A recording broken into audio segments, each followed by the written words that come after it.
Paul from GeeksLoveDogs, and I had decided I was going to do a review of a few Ron Goulart books. I had never read anything by him, so I decided to read 3 and then do quick reviews in one video for them. A little bit on Goulart first, just in case you don't know who he is. He was born in Berkeley, California on January 13th, 1933, and died on January 14th, 2022, one day after his 89th birthday. He has over 180 books to his credit, including 50 plus science fiction and around 20 mystery novels. He was nominated twice for Edgar Awards and was considered one of the country's leading authorities on comic books and comic strips. He ghost-wrote William Shatner's Tech War books and television.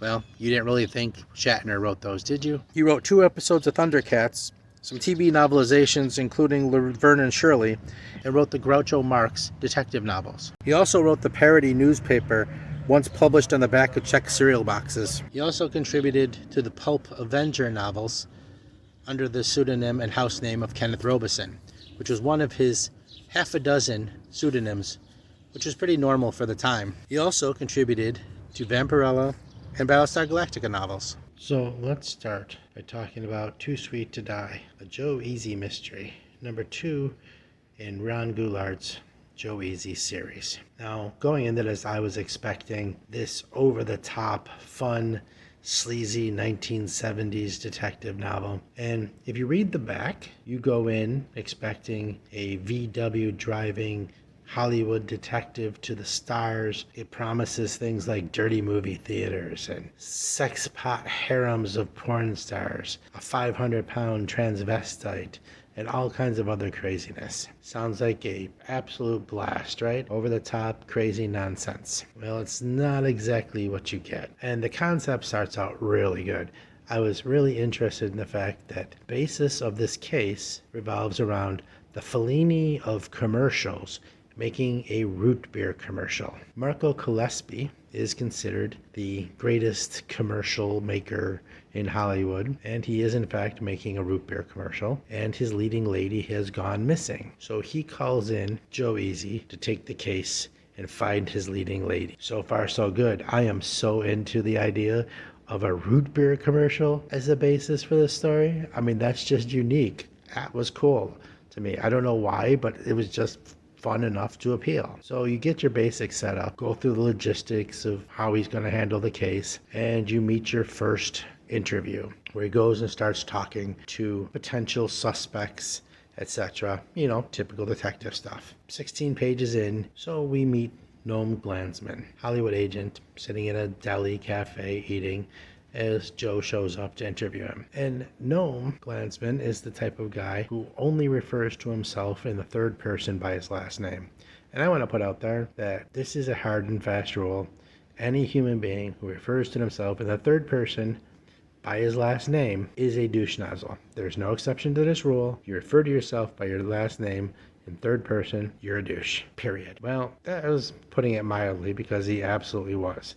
This was not a fun character to start the book off with. And I'll explain, but first I want to say, minor rant, no one has the right to tell an artist what he has to include or exclude from a book, what he can and can't write. Whether you agree with it or not, that is not your place. An artist's vision is his vision, whether you like it or not. Suck it up, deal with it, or move on. No matter what my social leanings are, I completely and utterly ascribe to this thought process, to this thinking. I guess it was consistent with his character, because as Joe starts interviewing him, you start to see how terrible a person he is. He only refers to women one way, no matter what their name is. They have no names. They are not women, girls, dames, babes. They are all, every single one, referred to as the C word. And let me tell you, I did not enjoy that character in the least. He was absolutely horrible.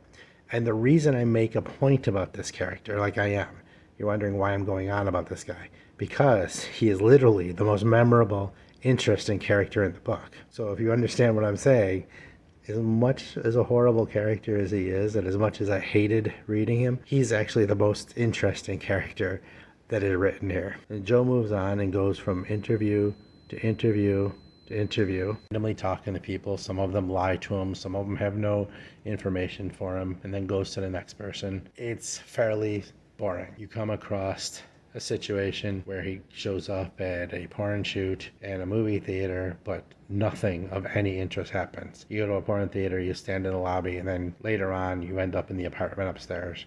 Nothing interesting.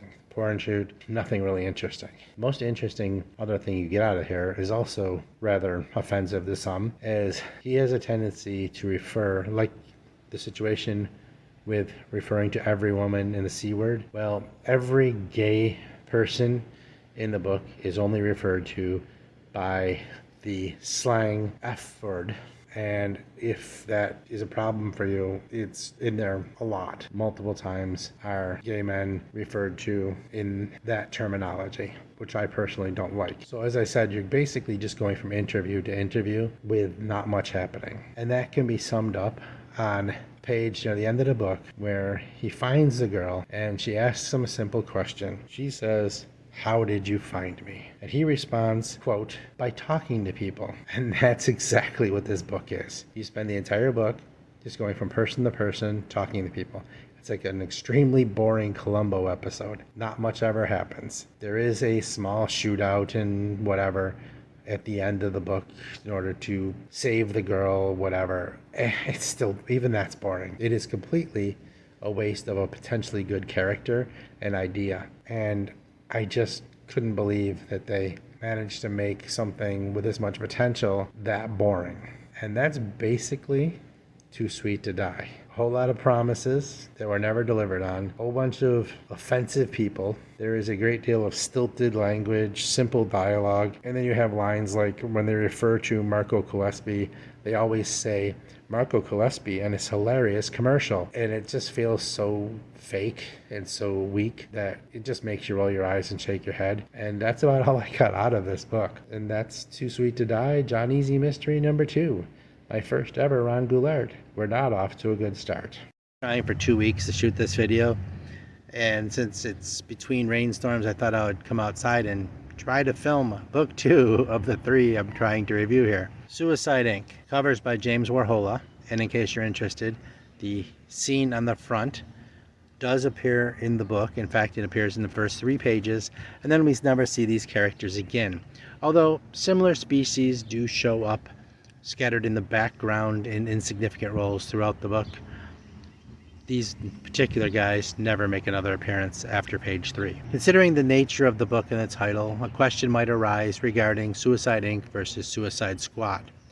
Well, Suicide Inc. by Ron Goulart was published in 1985. The iteration of Suicide Squad as we know them first appeared in Legends number 3 in 1987.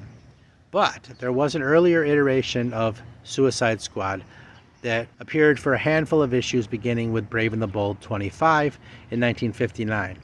And Ron Goulart, being a known comic book aficionado and expert, probably was aware of this comic and this storyline. Although I don't think he ripped it off necessarily. He saw a good idea that's been done multiple times in multiple mediums and made it his own, took it to tell his own story, which is fine. We do begin the book with this scene as our hero, Jared Smith, is being mugged in an alleyway by these 3 fine gentlemen, when he is saved and whisked away by a robot that appears and is the property of the Whistler Interplanetary Investigation Agency, aka Suicide Inc. Smith, who spends much of the book brooding over his now remarried ex-wife, doesn't seem very upset about the fact that he's being sent off against his will on a mission, and accepts it fairly easily. He's joined by Cruz, womanizing hired muscle with a Swiss Army knife for a mechanical arm, and Saint,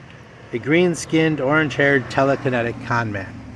Together they are sent back to Segundo, which is Smith's home planet, where he was raised in an orphanage called the Horizon House. Their mission is to track down his former classmates from Horizon House, the Horizon Kids, after one of them, one Hal Larsen, had been murdered. Apparently, unbeknownst to the Horizon Kids, a formula had been implanted on all their heads, and only a certain code can get it out. So we follow our crew as they go to Segundo and ask questions and get sent to various places while they're investigating. There's a whole lot of changing out the letter S for Z's to make it sound more futuristic. And there's not a whole lot of action. A sample would be when there's a possibility for a confrontation, as their air car had been taken over by a device and they lost control of it and were being directed towards a possible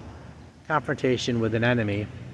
And they climb outside the car, Old West stagecoach style, to remove the device and at the last minute avoid any confrontation with the enemy. Most of the book involves a lot of talking, a lot of back and forth, a lot of uninteresting character interaction, but there isn't a whole lot happening in this book. Similar to Joe Easy book, he kind of just goes back and forth, asking questions, meeting new characters, and you could have changed this out for any scenario in any time period and pretty much come up with the same story. At one point, Smith was asked how he found out about the secret.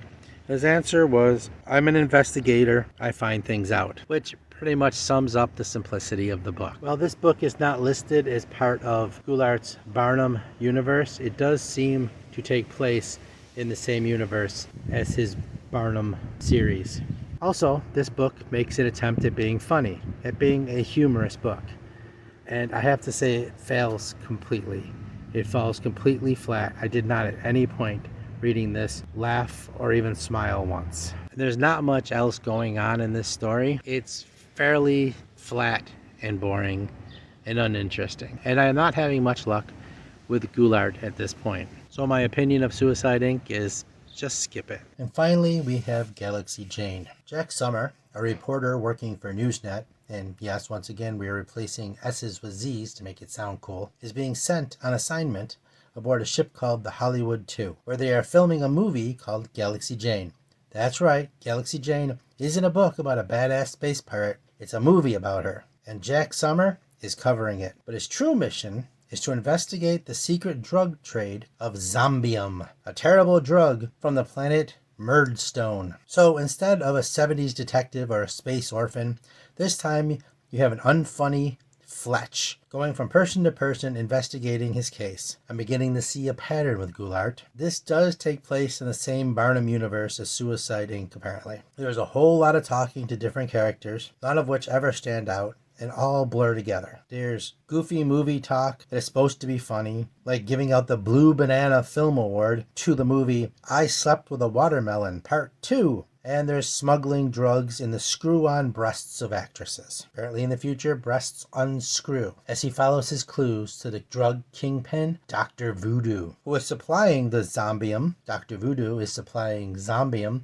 Isn't that a little on the nose? The whole thing played out like a boring Fletch film in space with a cardboard cutout in the lead role and only the cast laughing at their own jokes. By the end, it was just a blur, but somehow still better than Suicide Inc. Honestly, by the time I was done, I had already forgotten what had happened. Except, of course, I did remember that at one point near the beginning of the book, they do mention space luggage. I mean, what the hell? Space luggage? What is this, Looney Tunes? This is supposed to be sci-fi. It's not funny. Why are they mentioning space luggage? Why isn't it just regular luggage? You don't take plane luggage and have car luggage?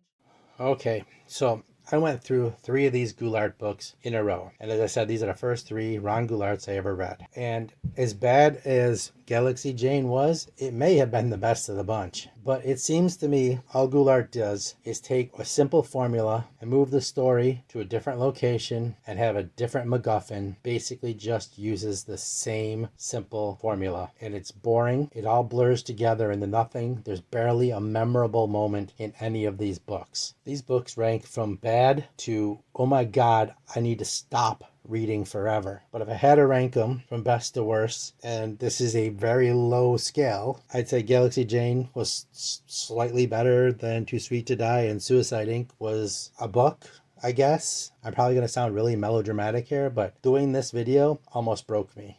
I've tried shooting pieces of this more than 24 times over more than 2 weeks. I was getting so stressed out that I almost just quit the channel and gave up. That's how problematic it was for me to do these reviews. The reason being is because I kept saying I was going to do them, and I really intended to do them. And I painted myself into a corner where I said I was going to do this. And doing a review of one bad book is simple enough. But when you're trying to put together a review for 3 books, where nothing is memorable, nothing stands out. You have no talking points, you have no points of reference to give a review from, and you have to do it on 3 straight books, all of them the same, all of them with nothing worthy of talking about except how unworthy they are of talking about. It put me in a very bad place considering everything else I was dealing with over the last 2 weeks. I've never had books that made me want to just quit reading and give up YouTube before. And I know that sounds melodramatic, but remember, I was doing this for 3